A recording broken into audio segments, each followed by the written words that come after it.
السلام عليكم ورحمة الله وبركاته. أهلا بكم متابعينا الكرام. مباراة شباب بلوزداد وأولمبي الشلف في الجولة التاسعة من البطولة الجزائرية. وقبل ما نتعرف على موعد والتوقيت والقنوات الناقلة، اللهم صل وسلم وبارك على سيدنا محمد. وما تنساش تدعمنا بلايك والاشتراك في القناة ليصلك كل جديد. وتوقع معنا نتيجة مباراة شباب بلوزداد وأولمبي الشلف في التعليقات أسفل الفيديو.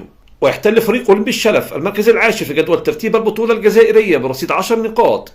شباب بلوزداد في المركز الثاني عشر برصيد 7 نقاط.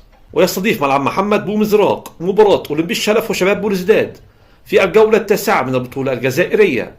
وتنطلق المباراة اليوم الأربعاء 29/10/2025 عند الساعة 5 بتوقيت الجزائر وتونس والمغرب، 6 بتوقيت ليبيا والسودان، 7 بتوقيت مصر والسعودية والعراق وقطر، 8 بتوقيت الإمارات وسلطنة عمان. وأما عن القنوات الناقلة لمباراة شباب بلوزداد وأولمبي الشلف، المباراة منقولة على قناة الجزائرية السادسة الشبابية.